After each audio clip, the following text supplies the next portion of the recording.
Hello everyone, welcome to Southern Wreaths. Make sure you watch until the end to get a sneak peek at my next wreath.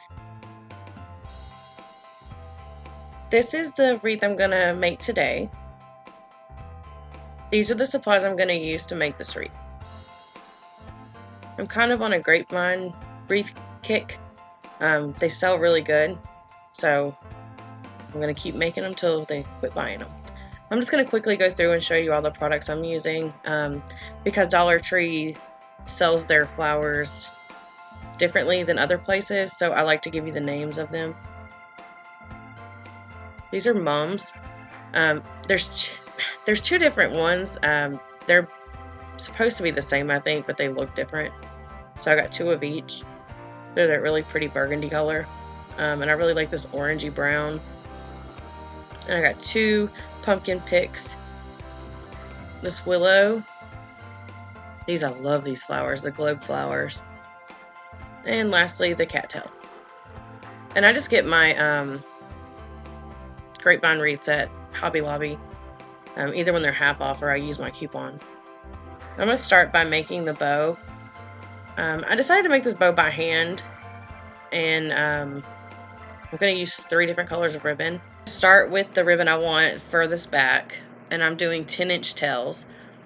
And then I'm going to measure out the ribbon to 12 inches and pinch at either end, and then bring it together, and that creates a 6-inch loop. And I'm only going to do 2 loops, so I'm just going to cut a 10-inch tail on the other side.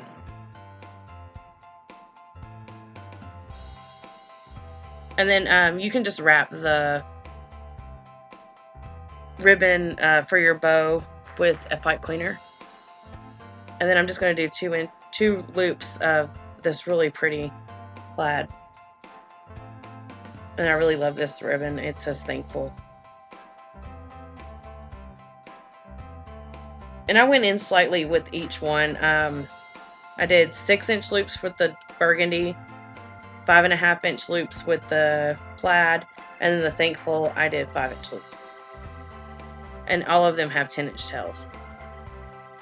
So I'm just going to stack them all together, and then twist them extremely, like really tight because I want it to fluff up. And then I'll just go through and fluff it and attach it to my wreath. Normally I feed my pipe cleaner through the grapevine wreath, but the way I'm going to decorate this one, it didn't really make a difference. My bow is pretty big. And then I just go through and dovetail the ends of all my ribbons. I just like the way it looks. And now I'm going to really quickly just run through and show you how I position everything.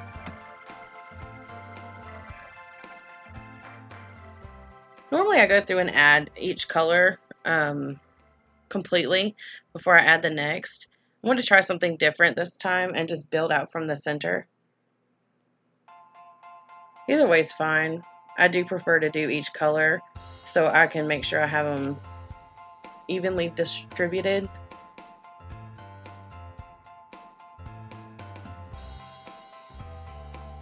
These wreaths are a lot of fun to make. They look so pretty when they're done.